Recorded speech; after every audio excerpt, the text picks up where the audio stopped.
Hello students, myself Dr. Himani, Assistant Professor in Economics in Dayanand Mahila Mahavidyalaya, Kurukshetra. Topic for this video lecture is Law of Diminishing Marginal Utility. इस video lecture में मैं आपको घटती सीमांत उपयोगिता के नियम के बारे में बताऊंगी। यूटिलिटी एनालिसिस का एक foundation stone law of diminishing marginal utility है। It is the foundation stone of utility analysis. हम सब इस लॉ को अपनी डेली लाइफ में एक्सपीरियंस भी करते हैं। फॉर एग्जाम्पल, आपको प्यास लगी है, आप पानी पीते हैं। आपने फर्स्ट ग्लास वाटर का जब ड्रिंक किया तो उससे आपको कुछ सेटिस्फेक्शन मिली, कुछ यूटिलिटी मिली। सेकेंड ग्लास ऑफ वाटर से आपको यूटिलिटी पहले से कम मिलेगी। थर्ड ग्लास जब आप वाटर का ड्रिंक करोगे तो वो यूटिलिटी और ज़्यादा कम होगी। फोर्थ से यूटिलिटी और कम हो जाएगी। इसका मतलब आप जैसे जैसे एडिशनल यूनिट को कंज्यूम करते जाओगे, हर एडिशनल यूनिट की मार्जिनल यूटिलिटी पहले से कम होती जाएगी। ये हमारा law of diminishing marginal utility है। तो लॉ हमें क्या स्टेट करता है? The law states that other things being equal, law हमें ये बताता है कि अन्य बातों के समान रहने पर the marginal utility of a good diminishes as more of it is consumed in a given time period. आप एक given time period में किसी भी गुड की जितनी एडिशनल यूनिट को यूज़ करते जाओगे, हर एडिशनल यूनिट से मिलने वाली मार्जिनल यूटिलिटी पहले से कम होती जाएगी। ये लॉ कई इकोनॉमिस्ट 19th सेंचुरी के कई इकोनॉमिस्ट जैसे कि बेंथम, गॉसन, जेवंस, मेंजर, वॉलरस, इन सब ने दिया था। जेवंस के अकॉर्डिंग ये जो लॉ है, law of diminishing marginal utility, वो वेबर फेशनर के साइकोलॉजिकल लॉ पर बेस्ड है। और वेबर फेशनर का साइकोलॉजिकल लॉ क्या कहता है? That with increase in the quantity of a commodity the significance of additional unit goes on diminishing. हम जैसे जैसे किसी कमोडिटी की एडिशनल यूनिट को यूज करते हैं तो हर एडिशनल यूनिट की इंपॉर्टेंस हमारे लिए पहले से कम होती है। प्रोफेसर बॉल्डिंग ने इस लॉ को law of eventually diminishing marginal utility कहा और इसी लॉ को फर्स्ट लॉ ऑफ गॉसन या गॉसन्स फर्स्ट लॉ भी कहा जाता है। तो आपका law of diminishing marginal utility Gaussian का फर्स्ट लॉ है। Definition: according to Professor Marshall, the additional benefit which a person derives from a given stock of thing diminishes with every increase in the stock that he already has. एक person के पास जिस किसी commodity का अगर कुछ stock है और कुछ एडिशनल स्टॉक उसके पास आ जाता है, उसमें इंक्रीज हो जाता है, तो वो इंक्रीज्ड स्टॉक से उसको मिलने वाला जो एडिशनल बेनिफिट है वो पहले के बेनिफिट में हमेशा कम होगा। According to professor Samuelson, as the amount consumed of a good increase, जब आप किसी वस्तु के उपभोग को बढ़ाते हो, the marginal utility of the good tend to decrease, तो उस वस्तु से मिलने वाली सीमांत उपयोगिता पहले से कम हो जाती है। ये लॉ कुछ अजम्पशन पर बेस्ड है, कुछ मान्यताओं पर आधारित है। हमने यूटिलिटी एनालिसिस के लास्ट वीडियो लेक्चर में कुछ अजम्पशंस की थी, सेम वही अजम्पशन हम यहाँ पर ले रहे हैं। क्योंकि ये कार्डिनल यूटिलिटी का लॉ है तो लॉ ये अज्यूम करके चलता है कि यूटिलिटी को आप कार्डिनल नंबर जैसे कि 1, 2, 3, 4 इनमें मेजर कर सकते हैं। मनी की मार्जिनल यूटिलिटी कांस्टेंट रहती है क्योंकि मनी सिर्फ एक मीडियम ऑफ एक्सचेंज है। मनी किसी भी चीज को खरीदने बेचने के लिए यूज होती है, इसकी अपनी मार्जिनल यूटिलिटी हमेशा सेम रहेगी।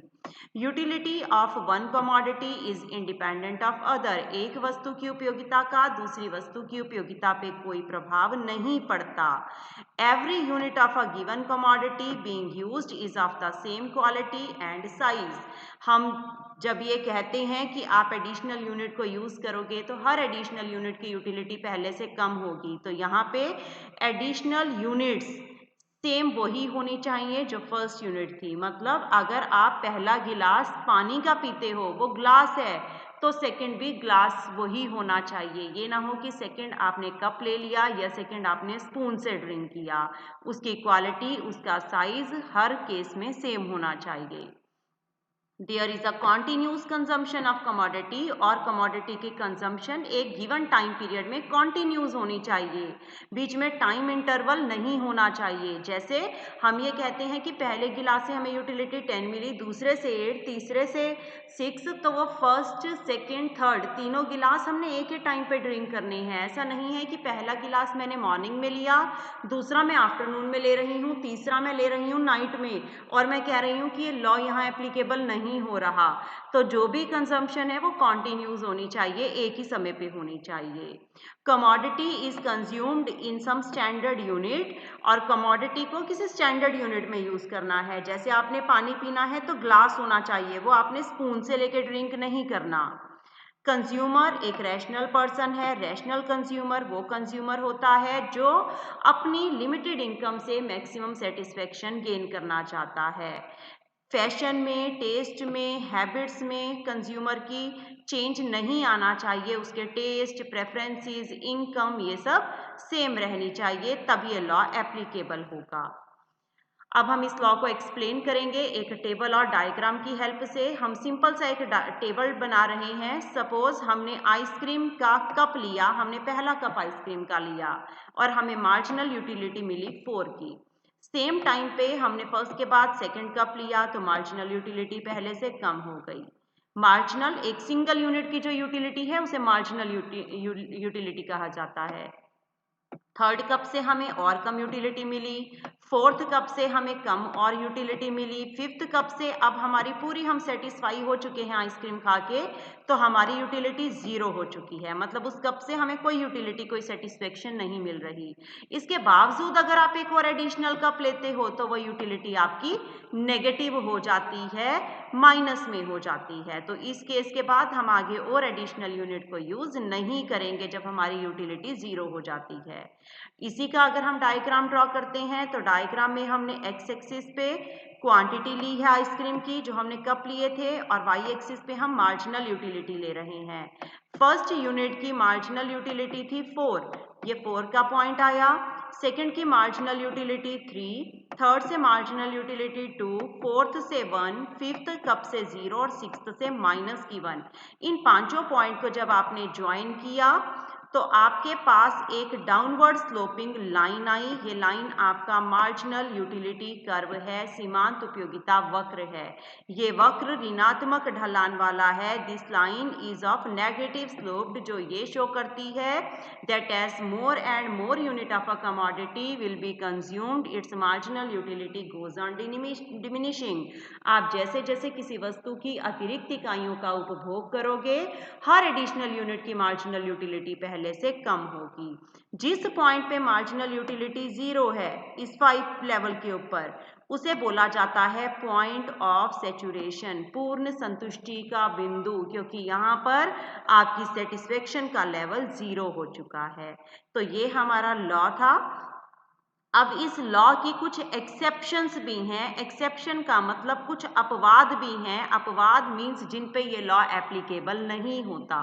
लॉ हमें कहता है कि हम जैसे जैसे एडिशनल यूनिट को कंज्यूम करेंगे, हर एडिशनल यूनिट की मार्जिनल यूटिलिटी पहले से कम होगी। लेकिन कई बार ऐसा भी होता है कि एडिशनल यूनिट की यूटिलिटी कम होने की बजाय बढ़ जाए, तो वो लॉ की एक्सेप्शंस हैं, नियम के अपवाद हैं। क्या क्या अपवाद हैं ये? सबसे पहला है क्यूरियस एंड रेयर थिंग्स, दुर्लभ वस्तुएं। दुर्लभ वस्तुएं, कई लोग ऐसे होते हैं जिनको old coins, old postage stamp, prayer portrait, इनको इकट्ठा करने का शौक होता है।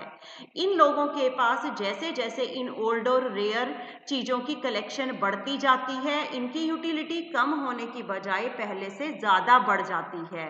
तो इन क्यूरियस और रेयर थिंग्स के ऊपर ये लॉ एप्लीकेबल नहीं होता। सेकेंड है माइजर। माइजर मीन्स कंजूस पर्सन, कंजूस व्यक्ति।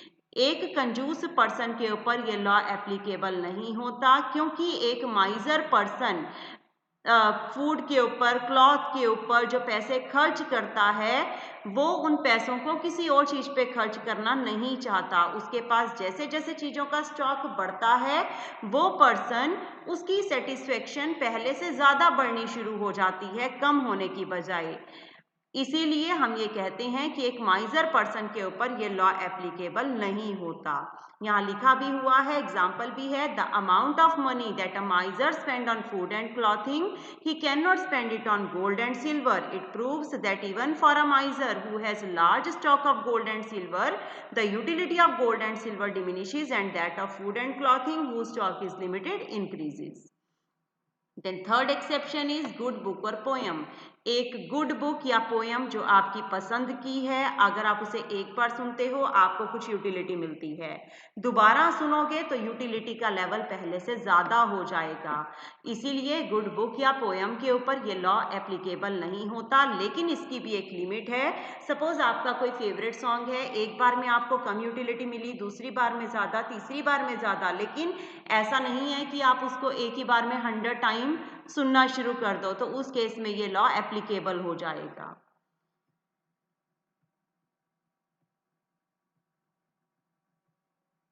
नेक्स्ट है नॉर्मल कंज्यूमर। ये लॉ सिर्फ एक normal human being, rational human being पर एप्लीकेबल है। एक पर्सन जो कि ड्रंकर्ड है, माइजर अभी हमने कहा, इनके ऊपर ये लॉ एप्लीकेबल नहीं होता। इनिशियल यूनिट पे ये लॉ एप्लीकेबल है, प्रारंभिक इकाइयों पर। मतलब जैसे अभी हमने गुड सॉन्ग की बात की, आपने सॉन्ग को एक बार सुना, 2 बार सुना, 3 बार सुना, तो ठीक है ये लॉ एप्लीकेबल नहीं हुआ, लेकिन उसके बाद ये लॉ एप्लीकेबल हो जाता है। हम यहाँ पे एक एग्जाम्पल लेके चल रहे हैं। मान लो आपने अंगीठी जलानी है और आपने कोल लिया, कोयला लिया, आपने एक कोल को यूज किया फर्नेस जलाने के लिए, तो उससे कम यूटिलिटी मिली, क्योंकि एक से आपकी अंगीठी नहीं जल पाएगी। आपने एक और लिया, यूटिलिटी ज्यादा हुई, एक और लिए, तीसरा लिया और यूटिलिटी मिली, चौथे से और मिली। तो जब तक आपकी फर्नेस पूरी तरह से फिल नहीं हो जाती कोल से, तब तक आपकी मार्जिनल यूटिलिटी बढ़ती जाएगी और ये लॉ एप्लीकेबल नहीं होगा। फिर इसके लॉ के एप्लीकेबल होने के कुछ कॉजेज भी हैं, इस नियम के लागू होने के कुछ कारण भी है कि ऐसा क्यों होता है कि जब भी हम एडिशनल यूनिट को यूज़ करते हैं तो यूटिलिटी पहले के कंपैरिजन में कम होती है।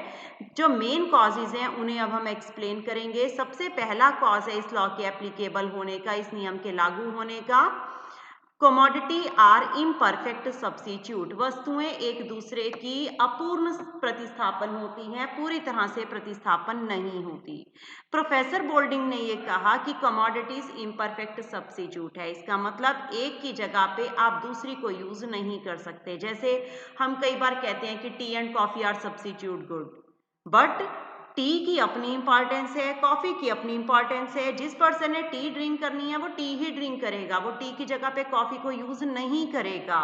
आप एक सर्टेन लिमिट तक एक दूसरे की जगह इन्हें यूज कर सकते हो, लेकिन एक लिमिट के बाद आप इनको यूज नहीं करोगे, इनकी मिलने वाली जो मार्जिनल यूटिलिटी है वो आपके लिए डिमिनिश होनी शुरू हो जाएगी, जो कि इस लॉ के एप्लीकेबल होने का एक कॉज होगा।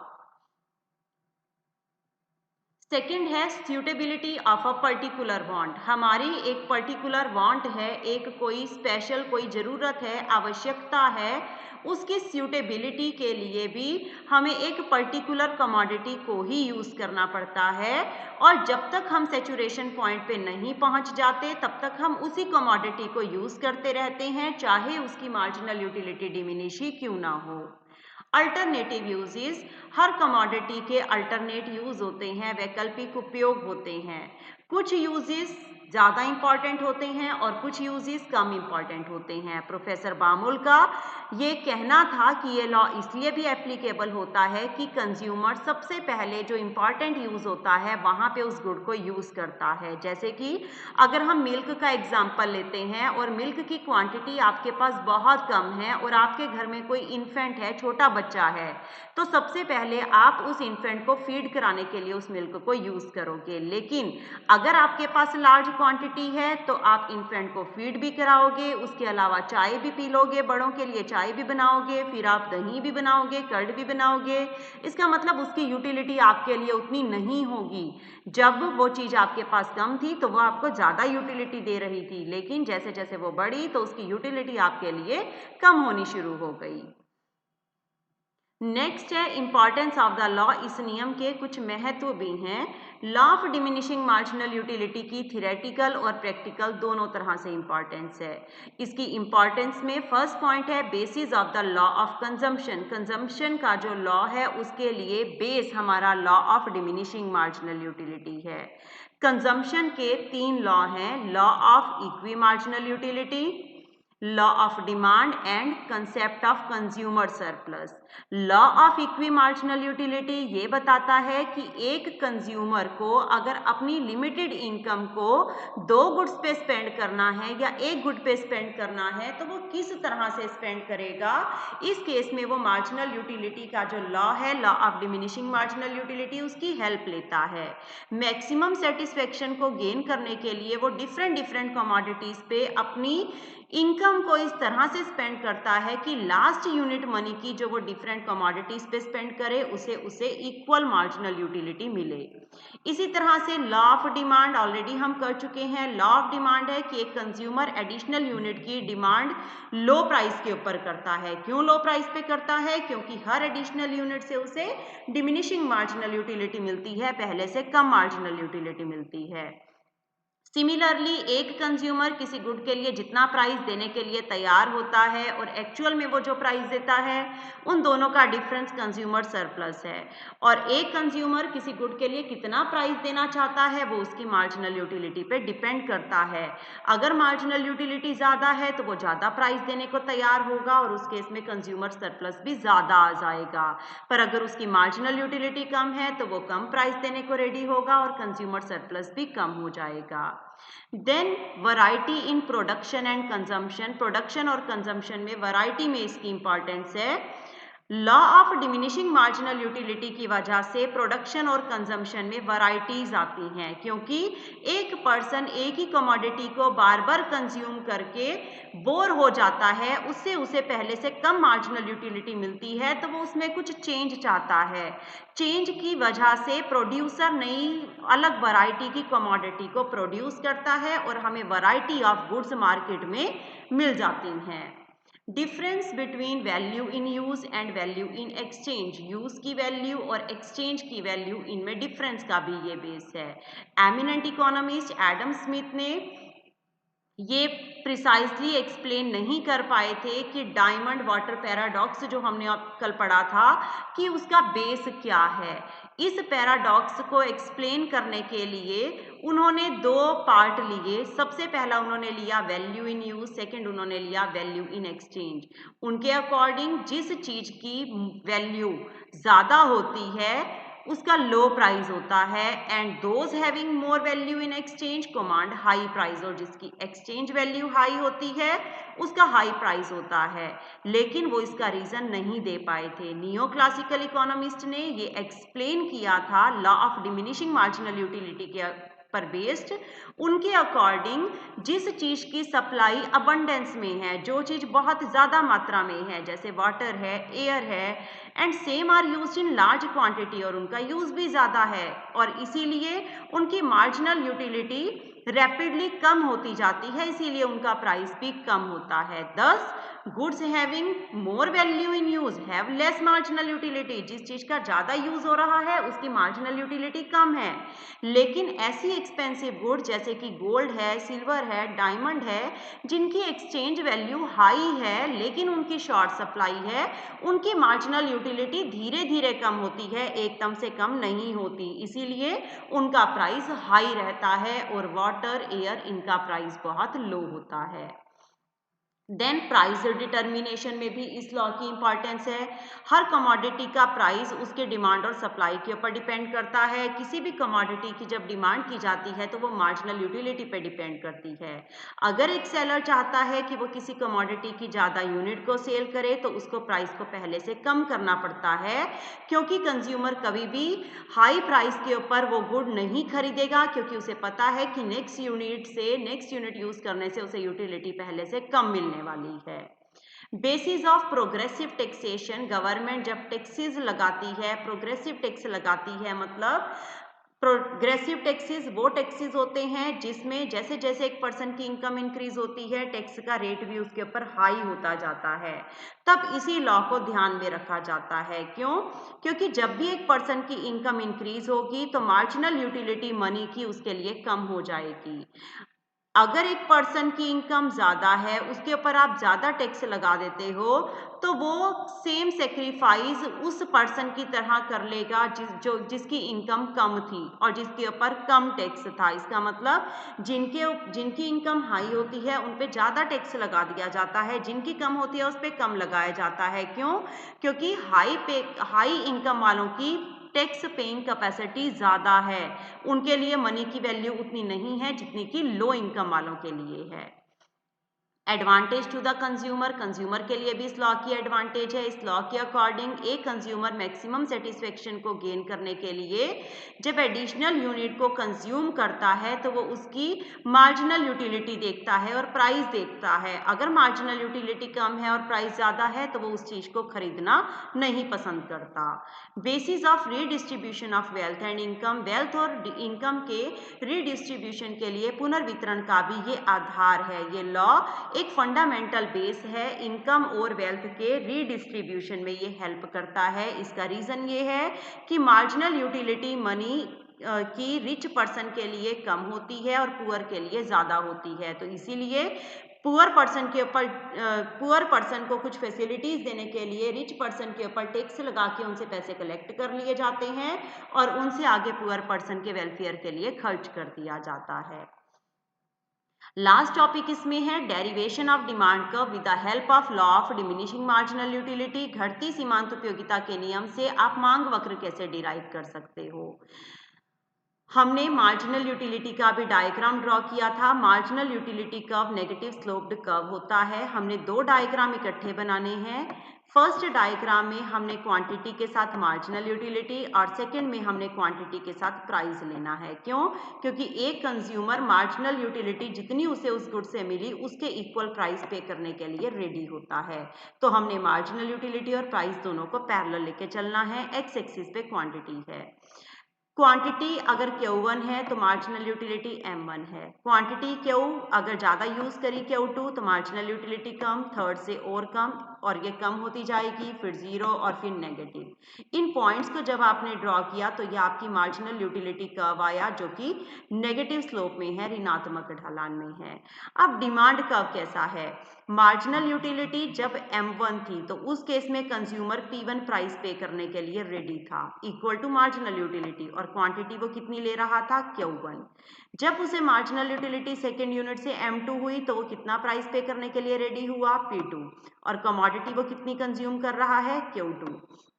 जब उसे थर्ड यूनिट उसने यूज करी तो मार्जिनल यूटिलिटी M3 है। इस केस में वो P3 प्राइस देने के लिए रेडी हुआ और उसने डिमांड कितनी की? Q3। इन तीनों पॉइंट को जब आप ज्वाइन कर दोगे तो आपके पास आ जाएगा डिमांड कर्व। ये नेगेटिव या जीरो में नहीं बनाया जाएगा। हम डिमांड कर्व का नेगेटिव पोर्शन नहीं लेंगे क्योंकि डिमांड कर्व कभी भी नेगेटिव में नहीं जाता है। तो हम इस तरह से मार्जिनल यूटिलिटी से डिमांड कर्व को डिराइव कर सकते हैं, मांग वक्र का हम निर्धारण कर सकते हैं, उसे निकाल सकते हैं। लॉ को कई इकोनॉमिस्ट ने क्रिटिसाइज भी किया, जैसे कि इस लॉ की कुछ क्रिटिसिज्म है। सबसे पहली है cardinal measurement of utility is not possible. आप यूटिलिटी को कार्डिनल नंबर में मेजर नहीं कर सकते। आप सिर्फ कंपेयर करके बता सकते हो कि आपको किसी चीज से दो, अगर आपने यूनिट यूज करी तो पहले से और दूसरे से यूटिलिटी मिली है तो किससे ज्यादा मिली, किससे कम मिली, बट आप उसको नंबर में मेजर नहीं कर सकते। Marginal utility of money is not constant. हमने ऐसा अज्यूम किया था कि मनी की मार्जिनल यूटिलिटी कांस्टेंट रहती है, लेकिन एक्चुअल में ऐसा नहीं होता। मनी रिलायबल और सर्टेन नहीं रहती है अगर आप मार्जिनल यूटिलिटी को मेजर करते हो तो। Every commodity is not an independent commodity. हमने ये कहा कि हर कमोडिटी की मार्जिनल यूटिलिटी दूसरे से इंडिपेंडेंट है, लेकिन ऐसा नहीं है। एक कमोडिटी से मिलने वाली यूटिलिटी का दूसरी कमोडिटी की यूटिलिटी के ऊपर इफेक्ट पड़ता है, प्रभाव पड़ता है। अनरियलिस्टिक अजम्पशन, इस लॉ में हमने बहुत सारी अजम्पशन ली, जैसे हमने कहा कि कंज्यूमर के टेस्ट, प्रेफरेंस, हैबिट, इनकम ये सब कांस्टेंट रहने चाहिए, बट एक्चुअल लाइफ में ये सब एवर चेंजिंग है।